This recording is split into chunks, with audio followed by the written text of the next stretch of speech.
કૃષ્ણમ વંદે જગદગુરુ. આપ સૌના હૃદયમાં વિરાજતા કૃષ્ણ તત્વને સાદર વંદન. શ્રી કૃષ્ણનું જીવન અને એના જીવનના તમામ પ્રસંગો આપણે જીવન જીવવાનો એક મૂલ્યવાન ઉપદેશ આપે છે. એમના જીવનના પ્રસંગોનું આપણે જો ઊંડાણથી અભ્યાસ કરીએ તો એવા મહાન સત્યો, એવા મહાન તથ્યો આપણી સામે આવે છે કે જેમાં કૃષ્ણના બહુઆયામી વ્યક્તિત્વનો ખ્યાલ આવે છે.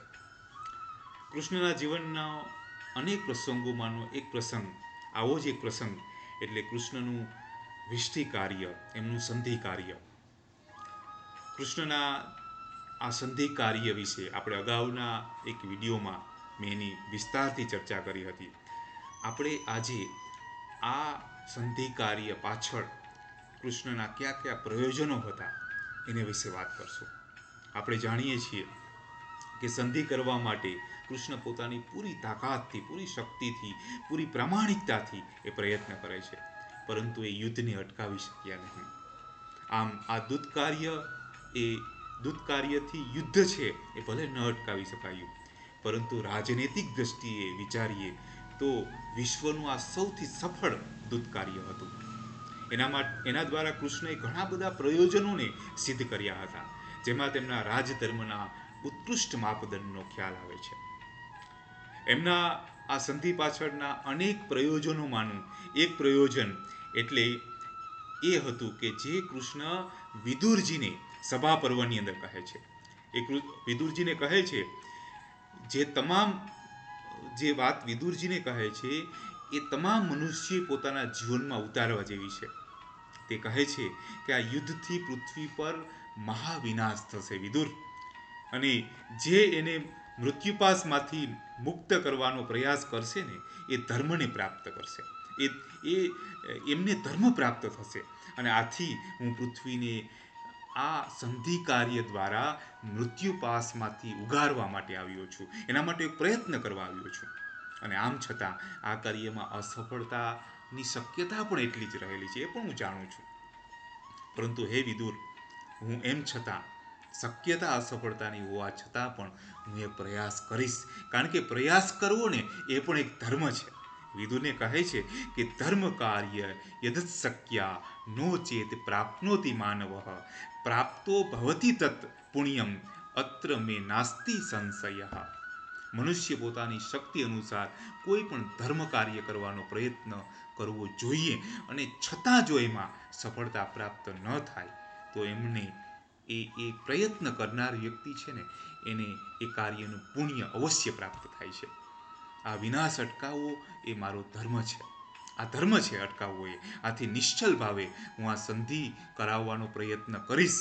અને આપણે અગાઉના વિડીયોમાં મેં એની સ્પષ્ટતા કરી છે. મહાભારતના સભા પર્વને તમે વાંચો તો ખ્યાલ આવશે કે કૃષ્ણએ પૂરી ઈમાનદારીથી, પૂરી શક્તિથી, સામર્થ્યથી આ યુદ્ધ અટકાવવાનો પ્રયત્ન કર્યો હતો. આમ કૃષ્ણ આ તમામ મનુષ્યોને એક સંદેશ કદાચ આના દ્વારા આપવા માંગે છે કે કોઈ અધર્મ કરતો હોય ને તો તેને ઈમાનદારીથી રોકવાનો એક નક્કર પ્રયત્ન છે આપણે કરવો જોઈએ. અને જો એમાં નિષ્ફળતા મળશે એવું વિચાર કરીને આપણે હાથ પર હાથ ધરીને આપણે બેસી રહેવું ન જોઈએ.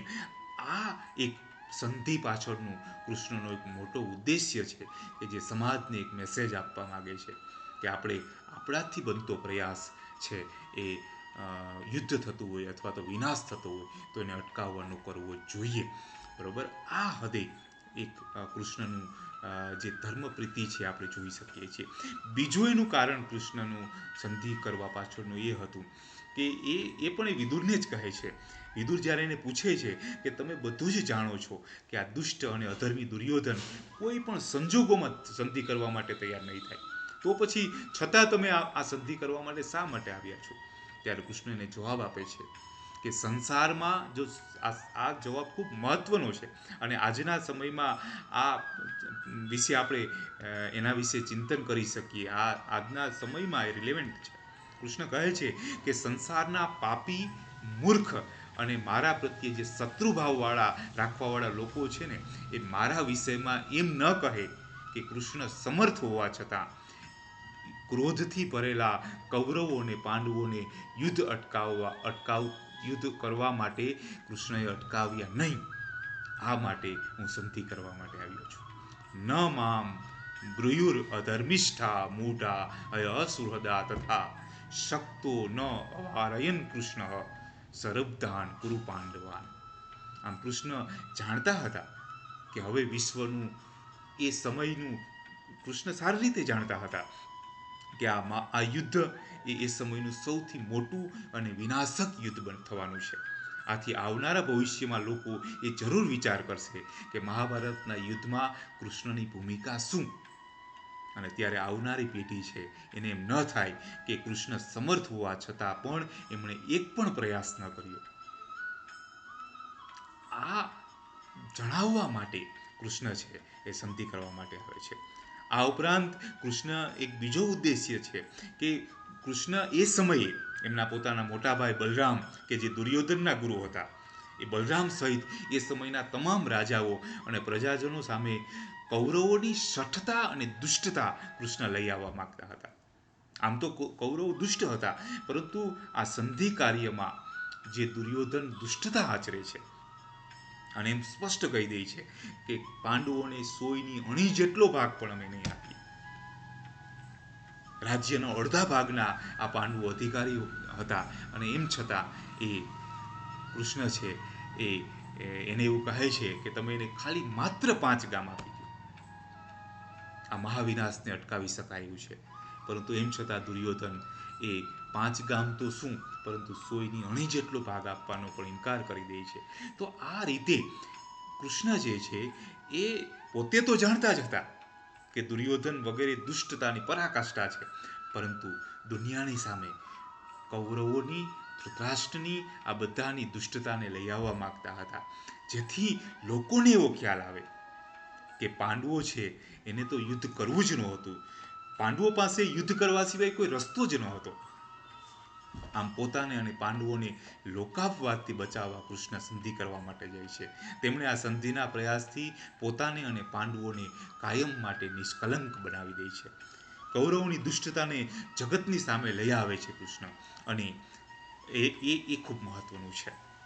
કૃષ્ણ જાય છે ને ત્યારે તેઓ કહે છે યુધિષ્ઠિરને, ન જાતું ગમનમ પાર્થ ભવેત અત્ર નિરર્થકમ અર્થ પ્રાપ્તિ કદાચિત સ્યાદ તતો વા અપી અવાચ્યતા.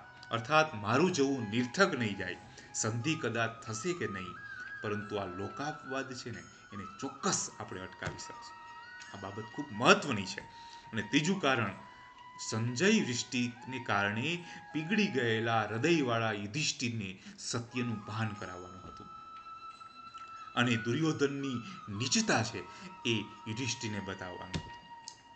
યુદ્ધ પહેલા ધૃતરાષ્ટ્રનો સંદેશો લઈ સંજય આવે છે. એ કદાચ બહુ ઓછા લોકો જાણે છે કે જ્યારે આમ યુદ્ધ નિર્ણાયક મોડ ઉપર આવી જાય છે, એ સમયે ધૃતરાષ્ટ્રનો સંદેશો લઈ અને એમનો સેવક સંજય આવે છે, જેમાં એક વિરાગી માણસના મોઢે શોભે ને એવી ઉચ્ચ ભાષા ધૃતરાષ્ટ્રની હોય છે. ધૃતરાષ્ટ્ર એ સંદેશમાં યુદ્ધના વિનાશકારી પરિણામો બતાવી યુધિષ્ઠિરને ધર્મનો ઉપદેશ આપે છે. અને આ ઉપદેશ એટલો બધો શ્રેષ્ઠ હતો કે યુધિષ્ઠિર જે છે એ ધૃતરાષ્ટ્રનો આ સંદેશો સાંભળી એનું હૃદય પીગળી જાય છે. એને એવો અહેસાસ થાય છે કે આપણે આ ક્ષણિક સુખ માટે ભયંકર યુદ્ધ કરવા, દુષ્કૃત્ય કરવા ઊભા થયા છીએ. આ તો સારું કર્યું કે કાકા ધૃતરાષ્ટ્રએ આપણને બચાવ્યા. યુધિષ્ઠિર જે છે એ એટલી હદે વૈરાગી બની જાય છે કે એ યુદ્ધ ન કરવાનો મનોમન નિર્ણય લઈ લે છે. સંજય વૃષ્ટિ એટલી સફળ થઈ હતી કે જો કદાચ કૃષ્ણ ત્યારે ન હોત ને તો યુધિષ્ઠિર હાથમાં કમંડલ લઈ હિમાલય પર ચાલ્યા ગયા હોત. પરંતુ કૃષ્ણ એ સમયે એની સાથે હતા અને યુધિષ્ઠિર જે છે એને કૃષ્ણ ઉગારે છે. એને સત્યનું, હવે મહત્વની વસ્તુ એ હતી કે યુધિષ્ઠિરના સંજય વૃષ્ટિને કારણે યુધિષ્ઠિરનું મન જે છે એ એક પ્રકારની ગ્લાનિ અનુભવતું હતું. તો એ યુધિષ્ઠિરની ગ્લાનિને દૂર કરવા, એની અંદર યુદ્ધનો ઉત્સાહ જાગે કરવું જરૂરી હતું. કૃષ્ણ સંધિ કરવા જાય તો જ યુધિષ્ઠિરને એવું માનસિક આશ્વાસન મળે કે અમે યુદ્ધ ટાળવાનો પ્રયાસ તો કર્યો હતો, પરંતુ કૌરવોના અધર્મને કારણે જ આ યુદ્ધ કરવું પડે એવું છે. અમારી પાસે કોઈ વિકલ્પ નથી, એટલા માટે અમારે યુદ્ધ કરવું પડે છે. અને બીજું, દુર્યોધન વગેરેની દુષ્ટતા યુધિષ્ઠિરની સામે હજી વધારે સારી રીતે આવે, જેથી યુધિષ્ઠિરને એવું લાગે કે હવે આને મારવા સિવાય બીજો કોઈ વિકલ્પ નથી. આને મારવામાં ધર્મ છે અને યુદ્ધ કરવામાં કોઈ અધર્મ નથી. આ કૌરવો વધ યોગ્ય જ છે.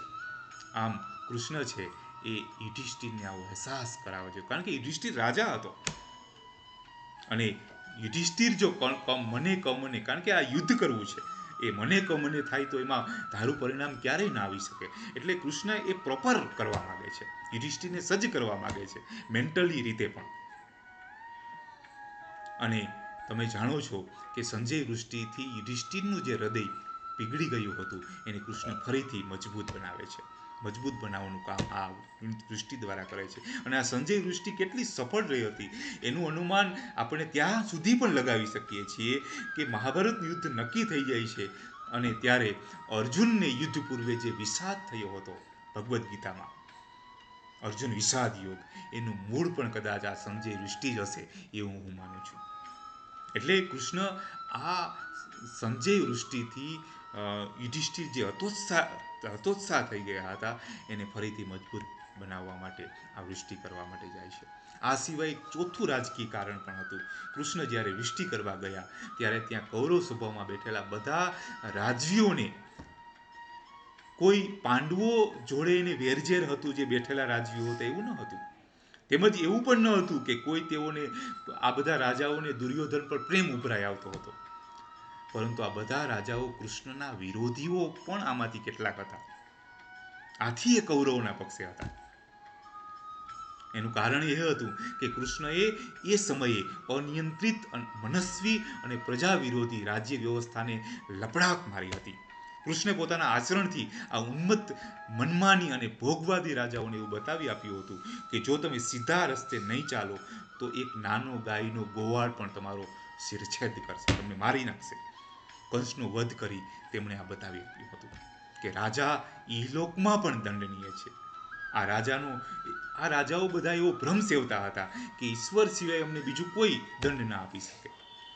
King can do not wrong, king is humanized god, આવું એ માનતા હતા.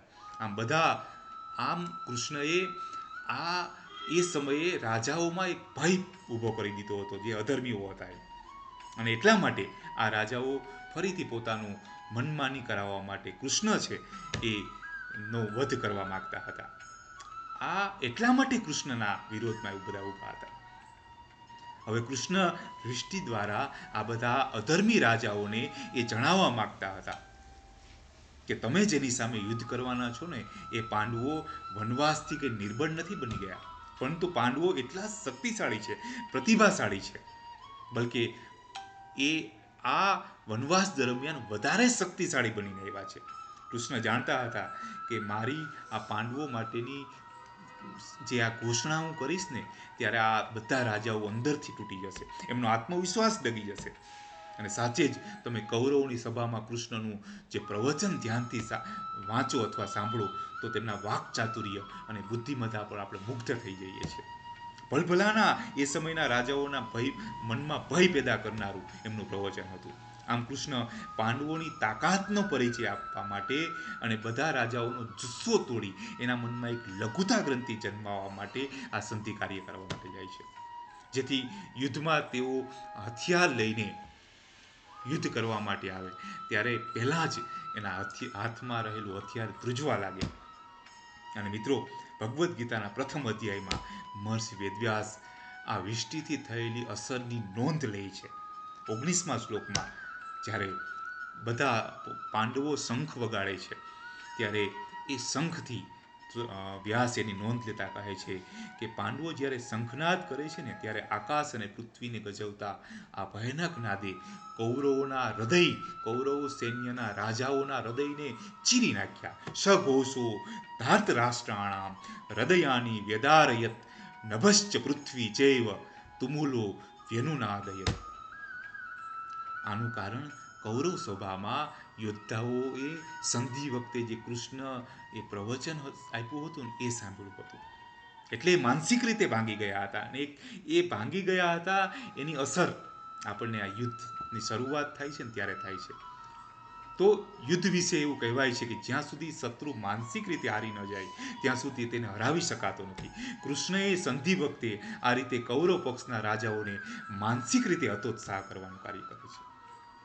અને આ સંધિનું પાંચમું કારણ એ હતું, જે ખૂબ મહત્વનું હતું, કે કૃષ્ણ સંધિ કરીને જ્યારે આપણે જાણીએ છીએ કે 3 યોદ્ધાઓ પિતામહ ભીષ્મ, આચાર્ય દ્રોણ અને મહારથી કર્ણ, આ 3 યોદ્ધાઓને કારણે જ દુર્યોધન એ યુદ્ધ જે છે એ જીતવાનો એનો ઉત્સાહ હતો, એ જીતવાનો એનો એક વિશ્વાસ હતો. કૃષ્ણએ આ 3ને જ આ સંધિ દ્વારા એને હતોત્સાહ કરી નાખે છે. એને એ પ્રવચન એવું આપ્યું હતું કે ત્યારે પિતામહ ભીષ્મ અને દ્રોણાચાર્ય તો માનસિક રીતે જ યુદ્ધ એ હતોત્સાહ થઈ ગયા છે. હવે એક જે કર્ણ બાકી રહે છે, એ કર્ણને કૃષ્ણ કુંતી દ્વારા એ પાંડવ પુત્ર છે એવો અહેસાસ કરાવે છે. અને જેનાથી કર્ણ જે છે એનો ઉત્સાહ પણ ભાંગી પડે છે. કર્ણ જે છે એ પણ એ માત્ર કર્ણ, ભીષ્મ અને દ્રોણાચાર્ય યુદ્ધ તો કરે છે, માત્ર શારીરિક રીતે જ યુદ્ધ કરે છે. બાકી જો ખરેખર શ્રેષ્ઠ રીતે એને સાચા બળથી યુદ્ધ કર્યું હોત તો કદાચ પાંડવો માટે આ બધા યોદ્ધાઓને મારવા એ કઠિન હતા. એટલે કૃષ્ણએ યુદ્ધ પૂર્વે જ કૌરવ સૈન્યના મોટાભાગના યોદ્ધાઓને, એ ખાસ કરીને આ 3 યોદ્ધાઓને એ માનસિક રીતે ભાંગી નાખે છે. અને ત્યાં જ આપણે એમ કહી શકીએ કે કૃષ્ણની આ સંધિ કાર્યમાં જ 2 બાબતો રહેલી છે. એક બાબત, કૃષ્ણ યુદ્ધને અટકાવવા માટે પૂરતો પ્રયાસ કરી ચૂકે છે. જગતના કલ્યાણ માટે, પ્રજાને વિનાશના માર્ગેથી અટકાવવા માટે કૃષ્ણ આ સંધિ કાર્ય કરવા માટે પૂરી પ્રામાણિકતાથી પ્રયાસ કરી ચૂકે છે. પરંતુ જ્યારે દુર્યોધન એની કોઈ પણ વાત માનતો નથી અને એનો વિશ્વરૂપ દર્શાવ્યા પછી પણ એની પહેલા એને બાંધવાનો પ્રયાસ કરે છે, તો કૃષ્ણનો તમામ પ્રયાસો જ્યારે નિષ્ફળ જાય છે ત્યારે હવે યુદ્ધ એ અનિવાર્ય થઈ જાય છે. અને ત્યારે યુદ્ધ જીતવા માટેની પૂર્વ તૈયારી રૂપે પણ આ સંધિ કાર્ય છે મહત્વનું છે. એટલે 2 રીતે યુદ્ધ અટકાવવા માટે પણ કૃષ્ણનું આ સંધિ કાર્ય મહત્વનું છે, અને જ્યારે યુદ્ધ નિર્ણાયક બની જાય છે ત્યારે એ યુદ્ધમાં પાંડવોના વિજયના બીજ પણ કૃષ્ણ આ સંધિ કાર્યથી રોકી દે છે, એમ આપણે સમજી શકીએ. તો આ રીતે કૃષ્ણના આવું એક બહુમુખી વ્યક્તિત્વનો ખ્યાલ આપણને આવે છે. કૃષ્ણનું સંધિ કાર્ય એ રીતે મહત્વનું છે. અહીંયા હું મારી વાત પૂરી કરું છું. જય શ્રી કૃષ્ણ.